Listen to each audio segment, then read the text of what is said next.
guys, and welcome to my 9-week pregnancy update.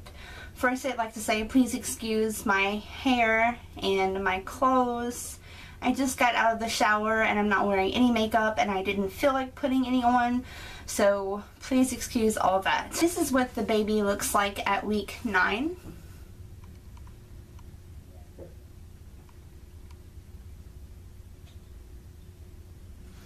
Pretty cool. Today I'm actually 9 weeks and 5 days and I'm almost 10 weeks. I decided that I'm going to start doing my vlogs more later in the week rather than doing it exactly on that day that I turn whatever week. Like, I'm not going to do it exactly on week 10. I'll most likely do it at 10 weeks and 5 days or 10 weeks and 6 days and so on. For me, I just find it a lot easier to do it later on in the week. So I'm going to go ahead and get started with my symptoms for week, I guess, 8 and 9. Starting off with my symptoms for weeks 8 and 9, I started getting sore nipples and sore boobs. And that's really, really new to me. I never really had that with Liam. I maybe had 1 week of sore boobs. But so far, it's almost 2 weeks that I've had this pain, and it's not great, but I mean, it's tolerable. The pain is not horrific, but it's definitely there, and it's definitely new to me. Earlier in week 8, I had a sore upper stomach. Like, every time I would eat, or not even eat, anytime I would really have this pain in my upper stomach. And I had this when I was really later on in my pregnancy, like 32-ish weeks, you know, when I'm bigger in my 3rd trimester. And I'm not sure what's going on there, but for now it has gone away. But I would get this soreness in my upper stomach and it would just stay there, and I would be so bloated that I couldn't really eat anything. Frequent urination has been a big symptom for these past 2 weeks, or almost 2 weeks. You get what I'm talking about. It's almost been 2 weeks. But yeah, I have not been drinking as much water as I probably should, but that's only because I don't want to be in the bathroom like every 30 minutes to an hour. I do drink tons of water and flavored water, but yeah, the frequent urination is there, and mostly at night when I'm trying to go to sleep, it hits me. Like, I have to go right then and there when it hits me because my bladder is suddenly just completely full, and I'll go to the bathroom like 2 or 3 times before I fall asleep at night, and then I'll have to wake up maybe once when I'm actually sleeping. And then yeah, it's not affecting my sleep at all, but it bothers me because I hate having to get up when I'm really tired. When I'm trying to fall asleep, I hate having to get up and use the bathroom. It bothers me. But other than that, yeah. At some point last week, I was feeling very emotional.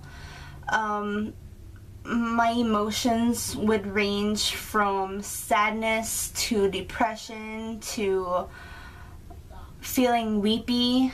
Of course, I'm not depressed. It was just, I don't know what it was. It was just, I was just emotional. The hormones were raging, I guess, and it was just 1 or 2 days in particular where I just felt mad at everything and I was sad. But at this point, I feel completely happy and there's no depression or no sadness, and I think finally my emotions are starting to flatten out and not be so up and down all the time. But yeah, I'm okay now. Oh, another thing that has happened this week is round ligament pains in my stomach.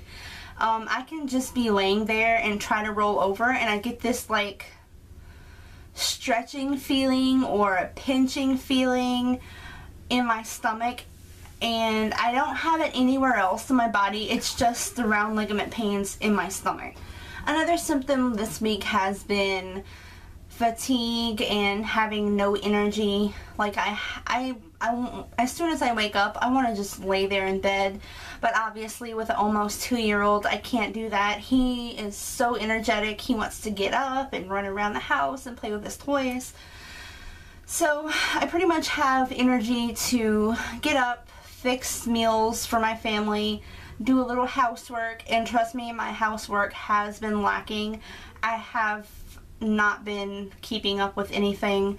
I'll do the dishes at night before I go to bed, but other than that, I have toys all over my house and it's completely ridiculous. But I think my husband understands that I've been really tired lately.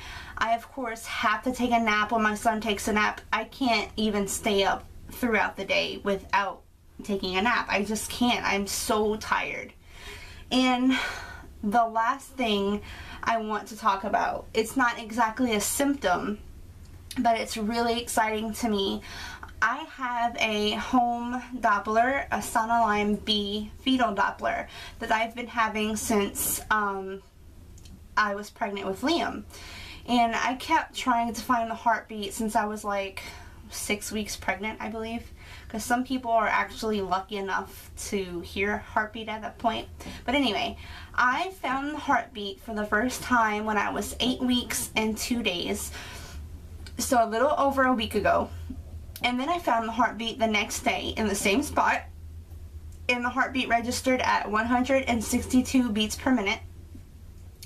And after 9 weeks and 2 days, I was not able to find the heartbeat at all. I didn't understand why. I was trying in the same spot. I just couldn't find it. I decided to just give it a break. And then when I turned, I guess a week later at 9 weeks and 2 days, I was able to find the heartbeat again. And it registered at like 154. I don't think the Doppler is very accurate at this point because the heartbeat is really faint.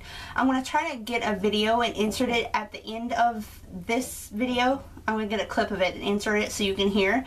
But I was able to find it again the next day, and I have not tried today. I didn't try yesterday, but I'm pretty confident that I'm gonna be able to find it again because I know exactly where baby is.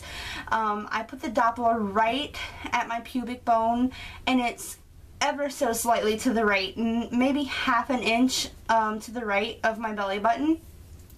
And I angle the Doppler down a bit, like under my pubic bone, and that's where my baby is. And the reason I know that is because of the ultrasound, the transvaginal ultrasound. When I look at it, the baby was on the right a little, and I just figured that's where the baby was, and he or she is there.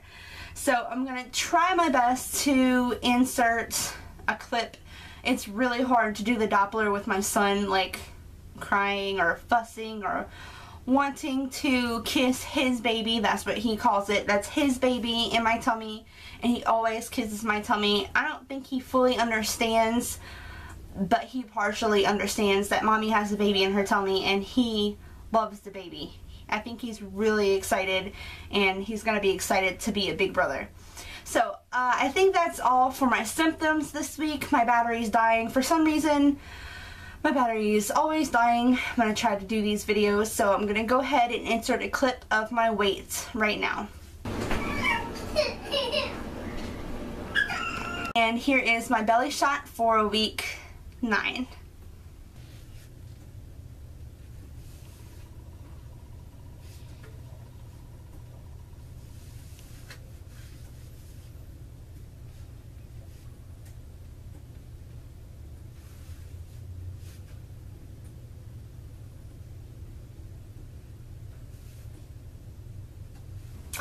Well, I think that's it for my week 9 update. If you have any questions, feel free to post them in the comments. I am more than happy to answer any questions that you may have. I still plan on doing a what is soy isoflavones video. Someone asked me what they are, what they do, and I promise you that I do plan on doing that video. I just haven't had time. So maybe tomorrow, after my husband gets off of work, I will make that video for you. And thank you so much for subscribing to my channel. I can't wait to share the rest of my pregnancy journey with you. So don't forget to like and comment and subscribe to my channel, and I will see you guys next week for week 10. Bye.